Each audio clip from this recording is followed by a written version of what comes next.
ለብሶ ለመጨፈር እንኳንስ አግብቶ በልጅ ለመጠራት በአባት ለመናገር እንኳንስ ሰርቶ ይዞ ለመከበር እንኳንስ ተምቶ በፍትሐት በውድ ለመቀበር አብዶ ጨርቅ ጥሎ ስቶ ለመኖሩ ያስፈልጋል ሀገር።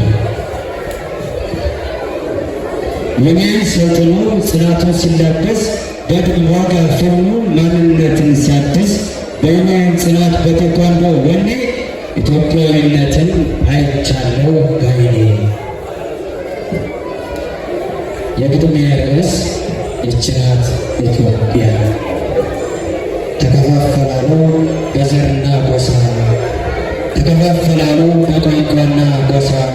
አፋሩ ወደ አፋር፣ ኢሳው ወደ ኢሳ፣ ዘር የቆጠረ ወገኑ ፍለጋ አንዱ ወደ ቆላ አንዱ ወደ ደጋ።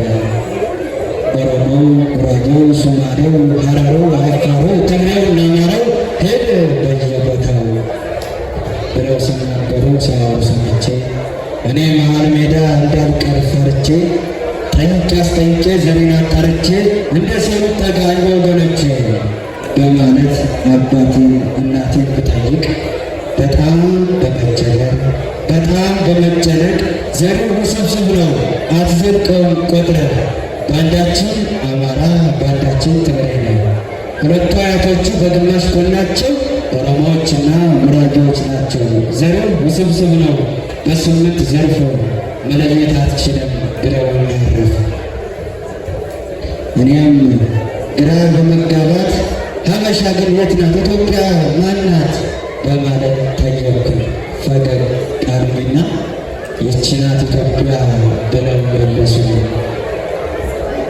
ባለማተብ የሚፈራ ኩነኔ የሊቃውንት መንደር ዋልቀኔ ባጠፋ ከዋርካው ቢከፋይ ከደብሩ ገመና ትብቴን የቻለ አፈሩ ሀበሻ ብዬ ከተው ብራና ፍቄ የሰው ወርቅ በፏፏቴዋ እድፍ ገላዬን ተረቃድቄ አዛንና ቅዳሴ ቀለባ በቀስተ ደመና የተሸረበ ወገባ ይህች ናት ኢትዮጵያ ብለው መለሱልኝ።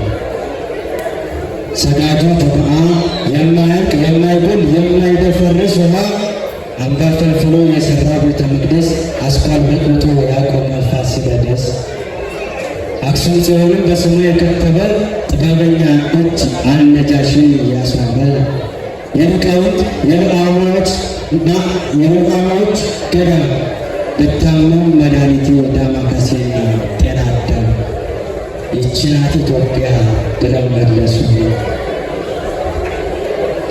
የተሰገደባት ዞሩና ኢንሻአላህ አክበር ያለባት ቢላሉ መሐመድ ሄዶ ወደ ሀበሻ ምድር ኩሽን ከፍላታለሁ በዱዓይ ምድር። አክሱም ጽዮን አስቀድሼ ግሸን ማርያም መንኩሼ ቢጫቆብ ለብሼ ከዋክብት መንጣሪ አድሮሜዳን ዘላለም ዱዓው የማይከዳን ይህች ናት ኢትዮጵያ ብለው መለሱልኝ።